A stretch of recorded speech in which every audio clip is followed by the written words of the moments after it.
Om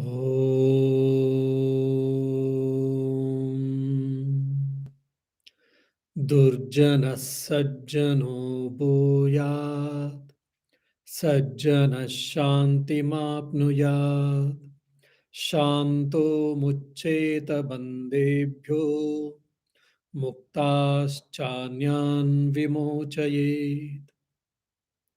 O Lord, please bless every being on this entire universe, so that let all the wicked people be transformed into righteous people. May the righteous people attain the peace. May such people attain emancipation, and let the emancipated people help others to reach the final goal. Om, peace, peace, peace. Dear devotees, 2 or 3 weeks there was a gap for this Narada Bhakti Sutra because of few functions, and of course I had been to UK also. So we have come at the end portion of this Narada Bhakti Sutras, the aphorisms on devotion, on the divine love, written by celestial sage Narada. He was telling that what should be the conduct, what are the characteristics of a real devotee or of the true devotee. So that we were discussing in the 78th aphorism. Ahimsa satya shaucha daya astikyadi charitrani paripalaniyani. One has to practice even in the mundane life and also especially in the spiritual life. What is that? Virtues like non-injury, truthfulness, cleanliness, faith in spirituality, and so on are to be cultivated. What is non-injury and why one has to practice? We did try to discuss. And satya, that is truthfulness. We have to speak truth always. This also has been discussed. Now, the third virtue, the cleanliness or shaucha, we were supposed to discuss. Shaucha, cleanliness. Cleanliness is next to godliness. Probably you might have heard this saying. Many times we have got a wrong notion that if one is spiritual, if one has to be spiritual, he need not to bother about the circumstances where he live. He can wear a shabby cloth. He need not to take bath, and he can be a dirty person. There are some people who argue that if he has got so much dirty, that means he doesn't have a body conscience and he has got a spirituality, more spirituality. So the dirtiness is equal to or directly proportional to spirituality.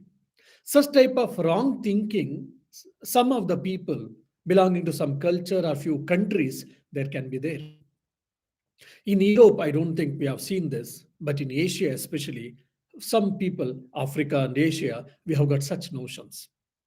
So here, the author is trying to tell very clearly, and that is not so. Since a person has to be spiritual, he need not be dirty, he has to be clean rather.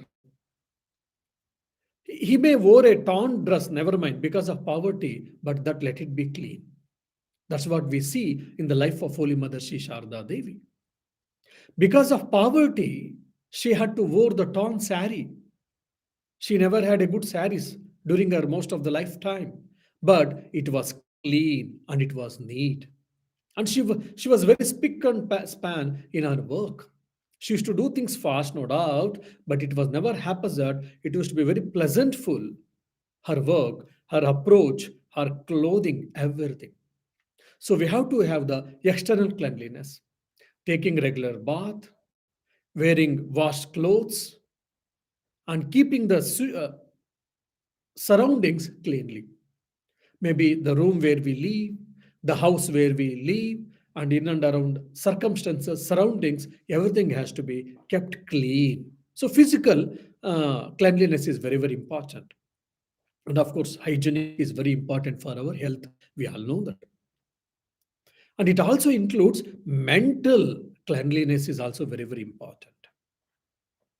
What we receive through these five senses are very important. If you are receiving through ear or eyes or nose or tongue or through the skin, if you are removing the bad thing, if you are receiving the bad things, then your mind gets polluted. Your thoughts gets polluted. Your emotions get polluted so that your character gets polluted, your personality gets polluted. So when we say internal cleanliness, that means what? Whatever you receive the food through the five senses of knowledge, it has to be pure, it has to be clean. And the emotions. I should not think ill of others. I should not criticize others unnecessarily. And I should not do backbiting. All these things are very important. And not only emotions and feelings, even the thoughts. As much as possible, I should lead a pure life, pure thoughts. Impure thoughts should be shunned at all cost, from all cost. That is for all reasons. That is what very, very important. Internal cleanliness is directly proportional to spiritual life. Internal cleanliness is directly proportional to the increase of devotion. A person is very devoted to the Lord, to the God, but internally is not pure. His conduct, his behavior is not pure. If someone says, then there is a serious problem. In the name of God, people cheat. That means what? They are not spiritual. They are not true devotees. It is very clear. So, mental cleanliness is very, very important. And here, hidden meaning is also, we can say, how this mental cleanliness is also achieved to the larger extent by having good thoughts and by practicing detachment or non attachment. Because we are attached to people, we are attached to this world and worldly objects. That's why we do a lot of sin and we do a lot of mistakes, lot of errors. And it is what mental weakness. By trying to become more and more detached, I can enjoy the world in a betterest way, in the true way or in the better way, and I can live the peaceful life and happy life. And the internal purity can be achieved more by practicing the detachment. So this has to be done. The spirituality is not the dirtiness or carelessness. Oh, I am very spiritual. I want God. Fine. So I don't bother about the world. Fine. So I can be careless. I can talk whatever I want. I can work however I want. If someone says they are wrong, it is not so. Spirituality or spiritual life or devotional life, God centered life is not careless life. It is with full of care, with full of awareness. This is to be understood properly. Then the next virtue, as told by the sage, is daya, compassion. The moment when we hear this word daya or compassion, especially in the Western world, we immediately remember two great people. One is Lord Buddha, the other is Jesus Christ. Of course, we are all in the now celebrative mode because in a week we are all going to celebrate Christmas, the birthday of Christ. He was known for this compassion. Where he was crucified, even that time, he never cursed anyone. He never criticized anyone. Rather, he said, "Oh God, they're unaware of what the mistake they're doing. Please forgive them." What an amount of compassion that Jesus Christ had for the entire humankind or the people who were there. Similarly, with Lord Buddha, his heart was filled with full of compassion. As a result, he loved everyone. He embraced the entire humanity. All the great saints, the great spiritual people, they had this compassion. And compassion also includes unselfishness. One cannot be compassion with selfishness. It doesn't go well together. If one has to be really compassionate, then to certain amount of unselfishness has to be there in a person. So it is the active benevolence which is the positive expression of love. I love someone. I love John. Why? He is my son. Since John is my son, I love him. If not, John, if it were not my son, then probably I would not have loved him so much.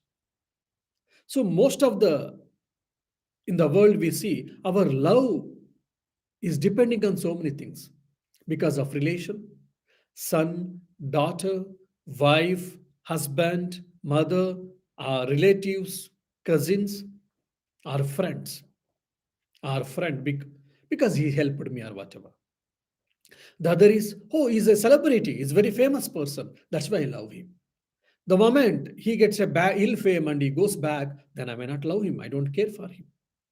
So because of celebrity, because of name and fame, but sometimes people are loved. Oh, he's a very wealthy person. That's why he's loved and respected by people. So many paraphernalias are there, or many yardsticks are there. That's the reason we love. But here, daya, compassion, it doesn't carry any of these things. I love every being on this creature. Why? Because everyone is divine. The non-dualistic philosophy, Advaita Vedanta says that it is not that every human being or every being is sinner, every being is divine. What a beautiful idea. What a magnanimous idea. So since everyone is divine, I would like to love everyone, saint and sinner alike. Why? Because everyone is divine being. Or everyone is the child of God, daughter of God. So I love. Or everyone is human being, everyone has got a life, everyone, including animal, birds, beasts, insects, everyone I love. Why? Because they have got life. They are like me.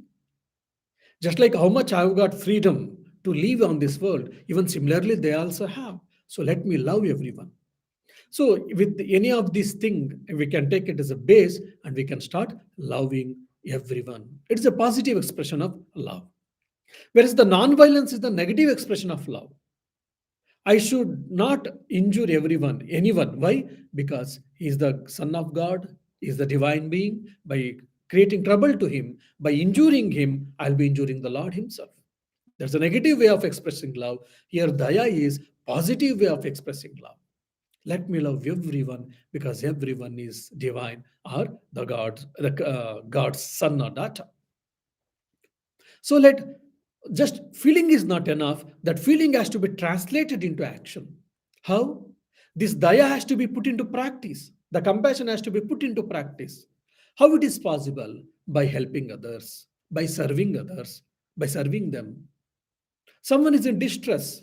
You speak a kind words to them and try to bring them out from that stress. Someone is in need of money, or someone has got a poverty by helping them financially or by getting a job for them or by giving some clothes or whatever the necessities for them, by helping them, by serving them. Yes, we can practice this compassion.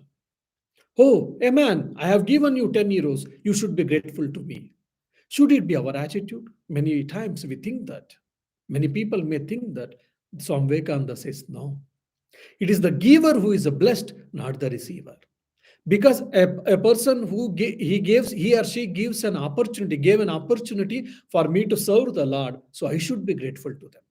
So such attitude is very much conducive to spiritual life or the expression of divinity, or such type of attitude helps me to go nearer to God. I should not feel great because I'm helping someone. Rather, I should be grateful to the people who gave this such a chance. Why? He or she is, by serving them, I will be serving the Lord. By this also, no ego will come, no superiority complex will come. Otherwise, what can happen? Oh, I am helping so many people, 100 people I fed. I am so great. Such type of ego can create a lot of trouble for us. So to chuck the ego and seeing the God everywhere, and by practicing compassion, we will be nearer to God. The divinity is manifested more and more. So such type of attitude one should have. By practicing this, what happens? We will be able to go nearer to God and we'll be a real devotee according to the sage Narada. And the last he is giving a list is astikya. Astikya means what? Faith in the higher values, faith in the divine, faith in the spiritual realities. God exists, a divine power exists, who is the creator, who is the sustainer, who is the dissolver of this universe. So, faith in Him, faith in the self, which is beyond body and mind, which is not the object, which is the subject, or faith in the kindness, faith in the higher nature of the human being, faith in the higher values. All these things can be put under astikya, means basically faith in the higher things, higher values, faith in the God or divinity. So this is also very, very important for all of us. Why have to be spiritual? Why have to meditate? Why have to go to Vedantic classes? Because to know the truth. By doing that, what happens? I can reach the highest goal, or I can reach the permanency. Once, when we have faith in the higher values, then only we can put all these things into practice. That is why faith or shraddha, astikya buddhi in the higher things is also very, very important. Otherwise, we'll not be able to. We'll not be able to detach ourselves from the lower things, and will not be able to attach further with the higher things. Then, apart from that, there's a one constant thing which every devotee, every spiritual aspirant has to do, that has been told in the 79th aphorism. Let us see what it is. Sarvada sarvabhavena nischintitaihi bhagavaneva bhajaniyaha. The only one duty of the true devotee is what has been told by the celestial sage in this aphorism. The devotee, being free from all cares and worries, should always worship the Lord alone. He should be free from all cares and worries. That is the terms and conditions has been told by celestial sage. But generally, why do we worship God? To be free from all worries. Oh God, I have got so many problems. So please dissolve it. Please remove all the sufferings. Please remove my afflictions. Please remove my worries. Please remove my stress. That's why have come at you. I've come to church, I've gone to church, I've gone to mosque, I've gone to temple, or I've gone to meditation center. Why? I want peace. Why are you not in peace? Because I've got a lot of problems. So to reduce my problems, I have taken surrender at the feet of the Lord.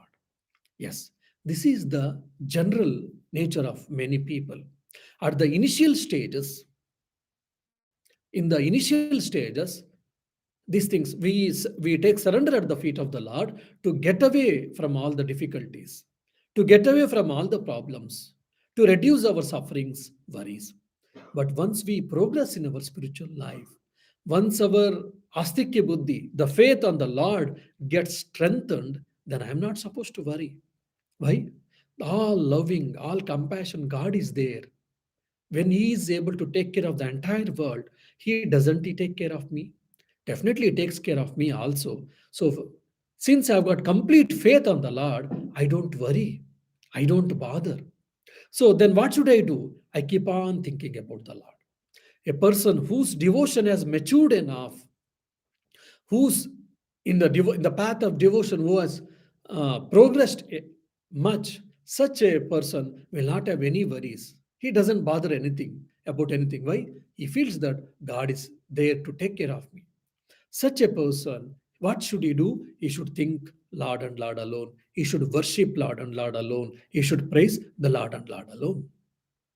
Now the question may come, what else he will do that such devotee? Definitely such devotees, they do only, they think of God and God alone, no doubt.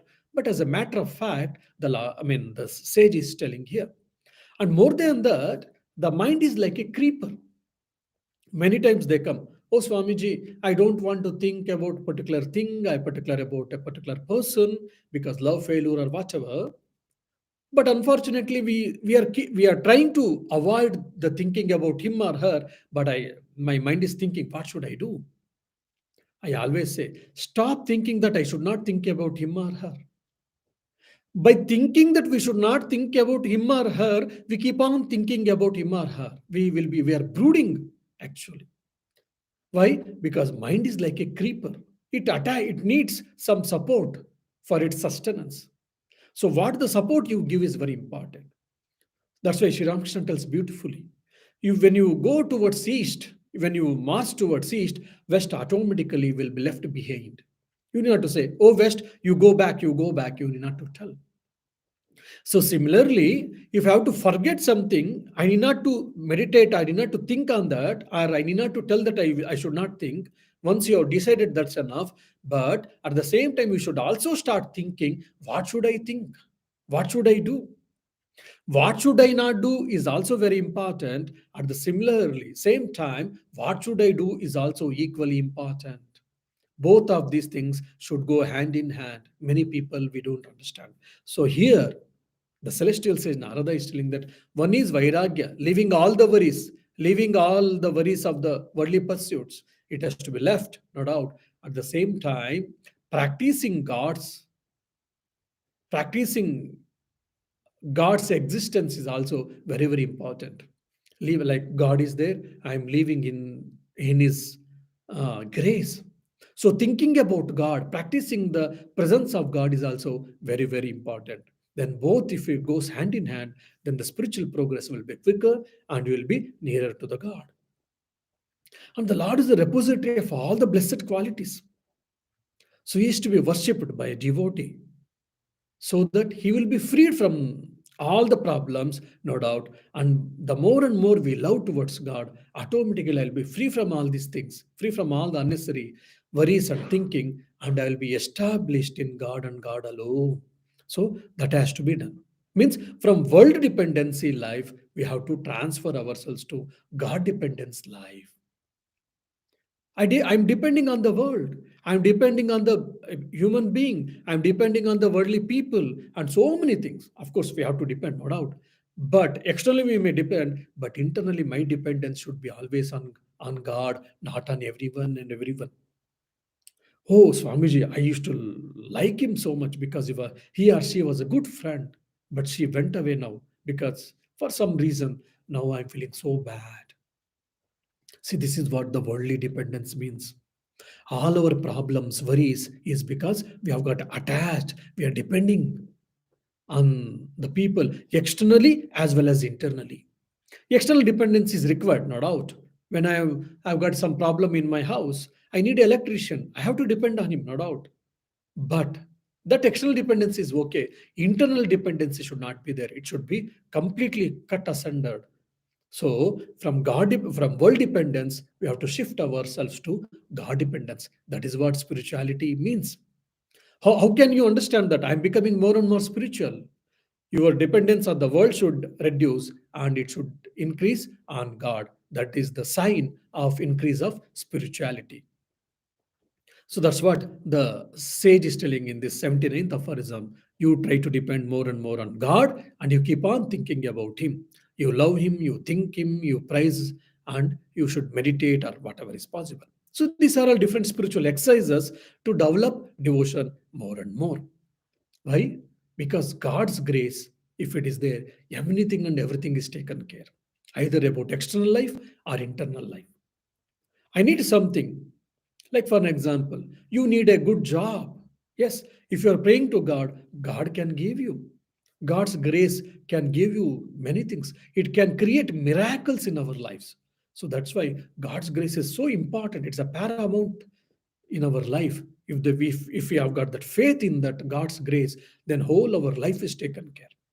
When we see the life of saints, that's what we see. Because of God's grace, they had to face a lot of difficulties. They had to face a lot of problems. They had to face a lot of saints had to face a lot of adverse circumstances and so many character assassination and so many things will be they might have to face, but all things are taken care by God's grace. So God's grace is such a powerful one who has got faith in him in that God's grace, then his or her life is taken care. So many times we worship God. Why? Oh, because we need wealth, we need power, we need position, we need mental peace, we need happiness, we need heaven. That's why we worship all this. We worship God. These are the primary stages of devotion or spirituality, spiritual life. But once we evolve in our spiritual life, then we don't worship God for any of these things. We worship God just for love's sake. I love God because He's the embodiment of love, He's the personification of the love. Because I love Him, so that's the reason I worship Him. I praise Him. I don't need anything else from Him. Such is called parabhakti, supreme devotion or supreme love. I love Him for love's sake, that's all. I don't need anything else. I want God and God alone. Such is God called Parabhakti. So, to attain that, we have to do all the spiritual practices according to the sage. Then, what happens for such a person? What is going to achieve? What does he attain? That has been told in the 80th aphorism. Sa kirtyamanah shigramev शीघ्रमेवाभिः शीघ्रमेव आविर्भवति अनुभवयति अनुभावयति च भक्तान्. Having been glorified thus, the Lord manifests Himself very soon and blesses the devotee with realization. Means he will have got God realization. He will have God vision. When Swami Vivekananda, as a young man, when he went and asked Sri Ramakrishna, "Have you seen God?" Sri Ramakrishna immediately said, "Yes, my dear, I have seen God." He didn't stop there only the answer. Second, he said that I have seen the God much more clearer than I am seeing you. Second. The third is, if you want to see God, let me know. I can help you to see the Lord, to see the God. What a beautiful statements, these three statements. For us, God is only intellectual gymnasium, intellectual thinking. But for Sri Ramakrishna, he had seen the God face to face. So, once who has established in the spiritual practice, one who had established in this supreme love, what happens? He will have the vision of God. He sees the God face to face, and he experiences the existence of God. That's what the author is saying. Because, oh, we have to pursue so much spiritual practices, we have to do so many do's and don'ts, and we have to control our mind, we have to shift our dependence from world to God, all these things. What do I get it? If someone asks, the author is trying to tell here, he will have a vision of God. Means he will be completely happiest person, blissful person. That's all side effects, that's all byproduct. That is not important. Vision of God, God vision is more important. And once it happens, what happens? He'll be able to see the divine everywhere. And more than that, he doesn't have any more births. Now, after my death, whether I wish or not, I have to take birth because of my actions, because of my previous actions results. I have to experience the results of my actions. But whereas a person who has got God realization, then for him there is no more birth.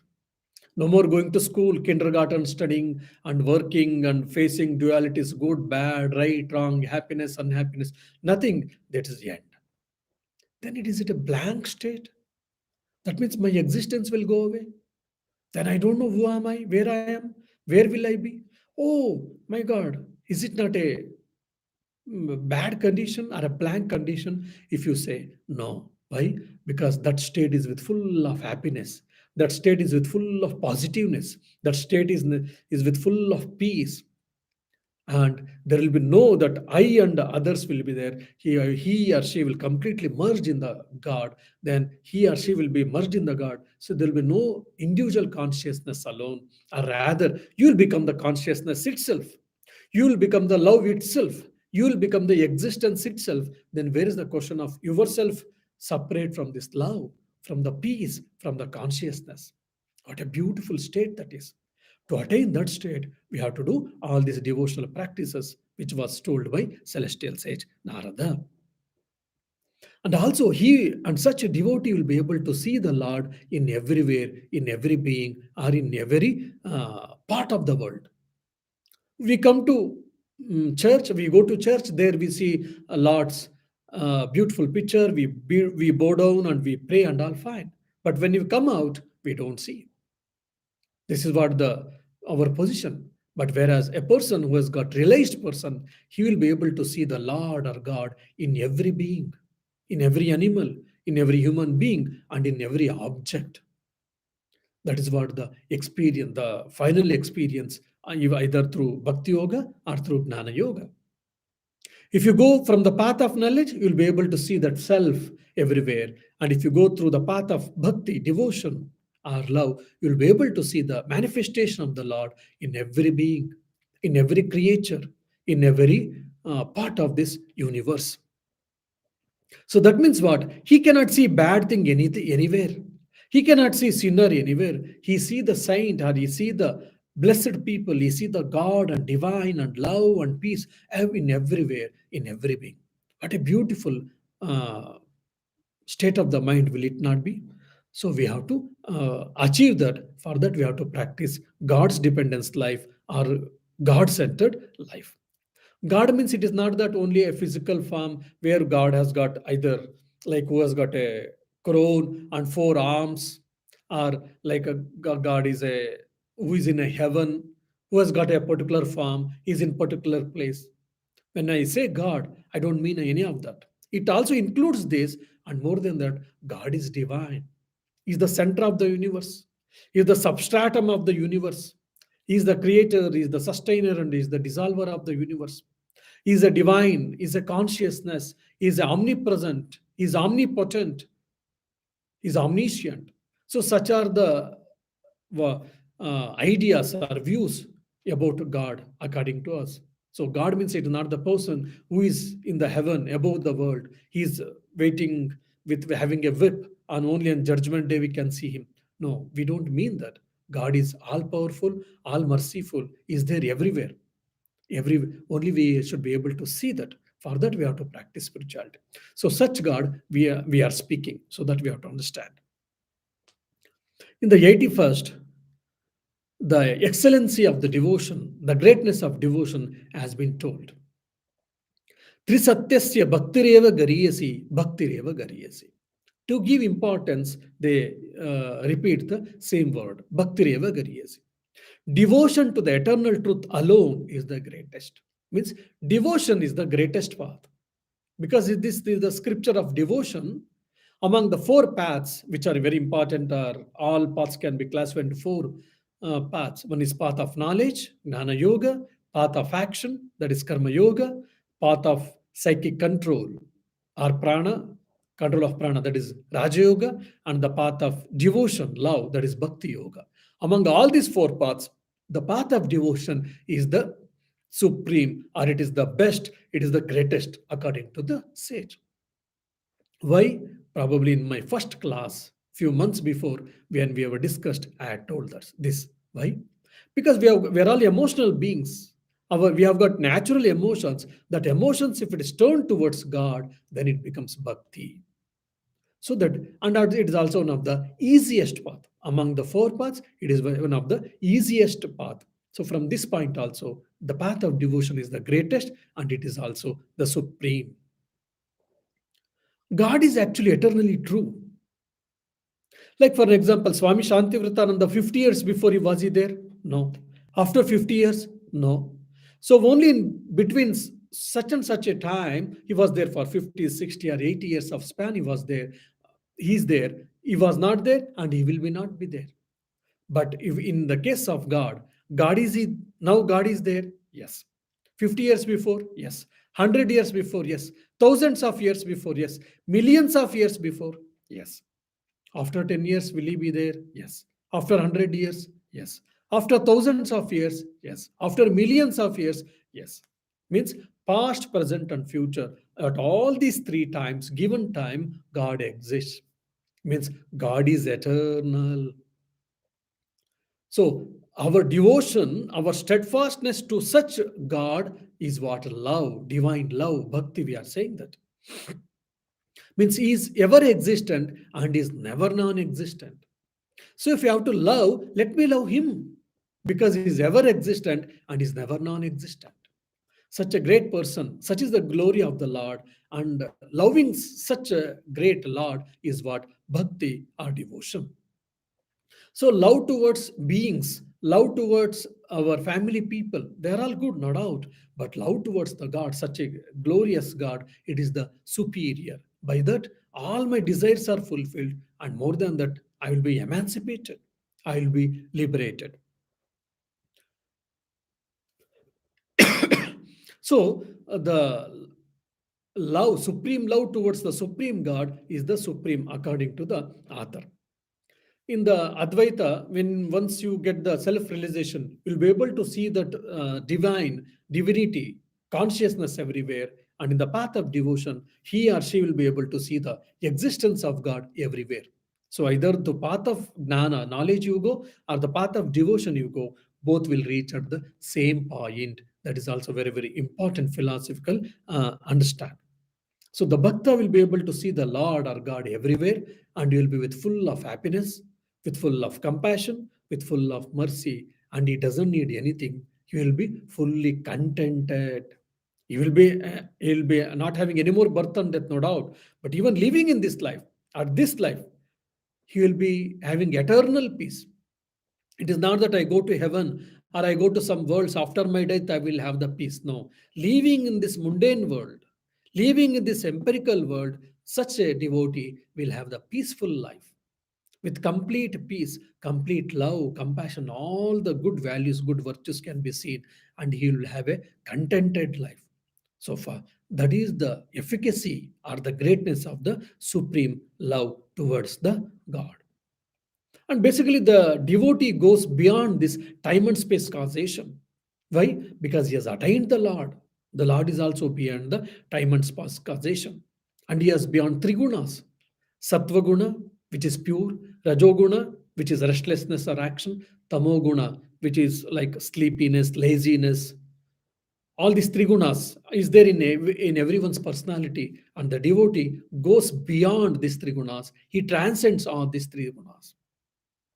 And we are all in the three states of experience: waking state, dream state, and deep sleep state. And the devotee crosses all these three states of experience, and he reaches the fourth one, which is called Turiya. That's a beautiful in Mandukya Upanishad. When whoever reads, we understand that. And this subject object relationship, whatever we see in this dualistic world, he transcends all the subject object relationship also. What a beautiful idea is being told. So, one who has attained that parabhakti, supreme devotion, he goes beyond this dualistic world, subject object relationship, three states of experience, three states of three gunas, and time and space causation, and he will be with full of peace and contentment. Now, last few shlokas are left out. Now, 11 type of bhakti has been discussed. 11 type of devotional attitudes has been discussed by the sage in this aphorism. Guna Mahatmya Sakti, Rupa Sakti, Puja Sakti, Smarana Sakti, Dasya Sakti, Sakya Sakti, Vatsalya Sakti, Kanta Sakti, Atmanivedana Sakti, Tan Tanmayata Sakti, Parama Viraha Sakti, Rupa Ekada Api, Ekadashada Bhavati. Though the devotion is only one, but it can manifest itself in 11 forms. What are the 11 forms? Love of the glorification of the Lord's blessed qualities, and attachment to his enchanting beauty, love of worship, attachment to his remembrance constantly, attachment to him as that of the servant to his master, attachment to him as a friend, as a child, as a lord, as the husband, and love for self surrender to him, and attachment to him in the form of the complete absorption, attachment to the supreme anguish as a result of reputation from him. So these are the 11 types of devotion. So in this, probably in the next class, we'll try to see each form. The first is called Guna Mahatma Sakti. We are all having a qualities. We have got different qualities. So different qualities. He is good, he is bad. He is compassionate, he is miser. How he is so considerate in his talk, and someone, oh, he doesn't care for anyone. He keeps on talking whatever he feels, and he hurts people. He's good, he's bad, he's right, wrong, he's compassion, he's merciful. All such type of qualities we keep on speaking about a person. Now, God is the repository of all the divine qualities. Daya is with full of compassion, is with full of mercy. Satya is with full of truthfulness. He doesn't trouble anyone. He doesn't harm anyone. Such type of divine qualities God has got. Now, one wishes to remember God. In what way we can keep on thinking about the divine qualities of the Lord? God is with full of compassion, with full of mercy, is always ready to help the people. Rather, he never troubles. Even if we trouble the Lord, but Lord never troubles us. So such type of divine qualities has got. What are these divine qualities? And how can we think? All these things are very wonderful. It is a type of a meditation also, we can say. In the next class, we shall try to discuss these things. Om Shanti Shanti Shanti. Harihi Om Tat Sat. Shri Ram Krishna Arpanamastu.